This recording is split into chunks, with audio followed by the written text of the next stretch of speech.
Dear student, this is third chapter, part 2. I hope you well know about that.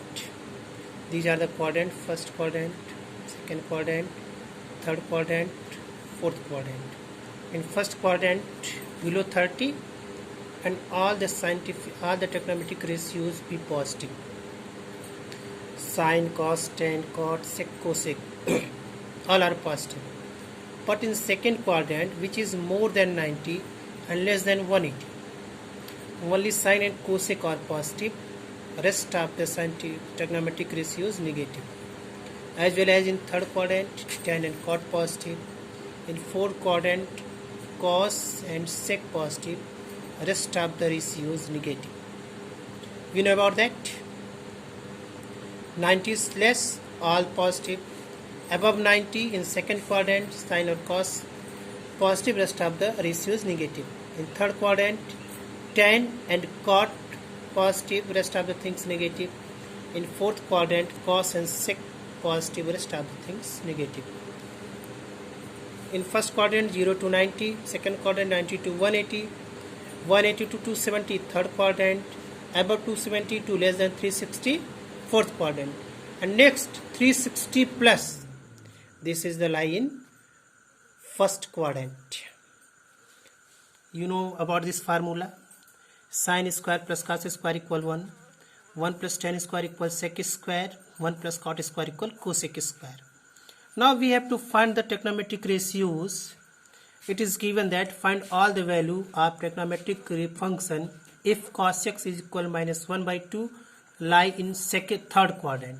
It is condition. It is given cos lie in the third quadrant. Okay, it is given cos x equal minus 1 by 2. But we know that sin square x plus cos square x equal 1. Sin square x minus 1 by 2 whole square equal 1. We get sin square equal 1 minus 1 by 4. Sin square x equal 3 by 4. Sin x equal root 3 by 2. Plus and minus. Because after taking square root, we put both sign plus and minus. Since sin x lie in third quadrant, and we know that from the above, sin in third quadrant is negative. हमें पता है कि third quadrant में sine की value क्या होती है, negative होती है. तो साइन एक्स की वैल्यू क्या हो गई, minus root 3 by 2. Sine X minus root 3 by 2. तो कॉसेक एक्स क्या होता है, साइन का अपोजिट होता है. इसको हमने क्लास 10th में पढ़ा है. तो कॉसेक एक्स की वैल्यू क्या हो जाएगी, minus 2 by root 3. Cos X की वैल्यू गिवन थी. कॉस एक्स का अपोजिट सेक एक्स होता है. तो सेक एक्स की वैल्यू कितनी हो गई, माइनस 2. ये पता ना माइनस क्यों लग रहा है, क्योंकि ये सब किस में लाई कर रहे हैं, थर्ड क्वाड्रेंट में. और थर्ड क्वाड्रेंट में क्या प्लस होता है, tan एंड कॉट. ये चीज़ आपको याद रखनी है हमेशा, किस क्वाड्रेंट में क्या चीज़ प्लस होती है, क्या चीज़ माइनस होती है. ये हमें हमेशा याद रखना पड़ेगा.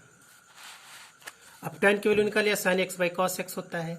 रूट 3 बाई 2, 1 बाई 2, 2 से 2 कैंसिल, और tan एक्स क्या हो गया, रूट 3. देखिए tan के आगे हमने माइनस नहीं लगाया, क्योंकि किसमें, थर्ड क्वाड्रेंट में. और थर्ड क्वाड्रेंट में tan क्या होता है, पॉजिटिव होता है. tan और कॉट दो ही पॉजिटिव होते हैं. अगर tan रूट 3 है तो कॉट क्या हो जाएगा, 1 बाई रूट 3. क्यों प्लस है, क्योंकि ये किस में लाई कर रहा है, थर्ड क्वाड्रेंट में. सिमिलरली अगर इसको आगे बढ़ा जाए, एक एग्जाम्पल और लेते हैं. Cot X equal root 3 by 4 है. ये भी किस में लाई कर रहा है, थर्ड क्वाड्रेंट में लाई कर रहा है. ये थर्ड क्वाड्रेंट में है. ये cot X equal 3 by 4 given है. ये फार्मूला हम लोग पढ़े क्लास 10th में. Cos square X minus cot square X is equal to 1.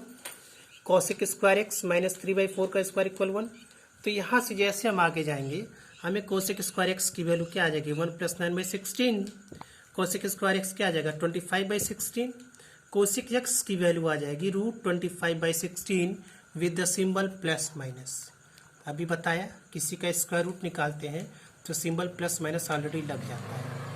Cosec X की वैल्यू क्या आ गई, प्लस माइनस 5 बाई 4. अब चूंकि थर्ड क्वाड्रेंट में है, तो थर्ड क्वाड्रेंट में कोसेक क्या होता है, निगेटिव होता है. कोसेक एक्स इक्वल क्या आ गया, माइनस 5 बाई 4. क्लियर. क्यों माइनस लगा, क्योंकि किस में है, थर्ड क्वाड्रेंट में है. अब कोसेक है तो साइन इसका अपोजिट होगा, क्योंकि हमें पता है साइन इंटू कोसेक की वैल्यू क्या होती है, 1 होती है. 10th में हम लोगों ने पढ़ा था sine into cos is equal to 1. तो साइन की वैल्यू क्या आ गई, माइनस 4 बाई 5. माइनस क्यों लगाया, क्योंकि किस क्वाड्रेंट में है, थर्ड क्वाड्रेंट में. तो आपको क्वेश्चन में गिवन होगा कि किस क्वाड्रेंट में लाई कर रहा है, उसी के हिसाब से हम सॉल्व करेंगे। cos x equal root one by sine square X, ये भी फार्मूला हम लोगों ने पढ़ा है। पुट किया cos x की वैल्यू कितनी आ गई, देखिए cos x 3/5, बट एक चीज़ हमने लगाना छोड़ दिया, प्लस माइनस। थर्ड क्वाड्रेंट में तो cos x की वैल्यू किस में जाएगी, माइनस में। इस बात का ध्यान देंगे, हम माइनस क्यों लगाए, क्योंकि ये थर्ड क्वाड्रेंट में है।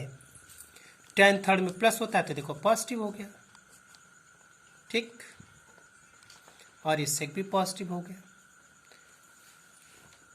देखिए स्टूडेंट, इसमें एक तरह का क्वेश्चन और आएगा, find the value of sine 765 degree, मतलब साइन 765 की वैल्यू हमें निकालनी है। ये वैल्यू तो हमें पता नहीं रहती, 45 होता, 30 होता, 60 होता तो निकाल लेते। उसके लिए क्या करते हैं, अगर ये वैल्यू 360 से ज़्यादा है तो 360 से इसमें डिवाइड करेंगे और जो रिमाइंडर आएगा उसको प्लस करके लिख देंगे। देखिए लिखा है साइन 2 इंटू 360 प्लस 45 ज़्यादा हो रहा था, तो sine 2 into 360 plus 45, sine 360 plus theta.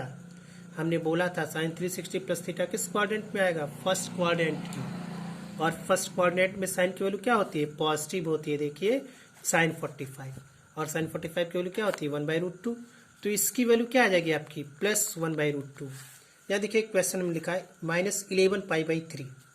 अब पाई की वैल्यू पता है 180 रखते हैं, तो पाई के प्लेस से 180 रखा, 3 से इसको कट किया। अब ये आ गया माइनस साइन 660। अब कहेंगे सर इसको कैसे ब्रेक करेंगे, सेम रूल, इसमें से 60 माइनस कर प्लस करेंगे तो देखिए आ जाएगा साइन 60, और साइन 60 की वैल्यू क्या होती है, √3/2 होती है। तो ये दो तरह के क्वेश्चन आपके सेकंड पार्ट में हमने बताया, जो आपके एक्सरसाइज 3.2 के लिए रिस्पॉन्सिबल होंगे। इसकी सहायता से आप 3.2 को इजीली सॉल्व कर सकते हैं।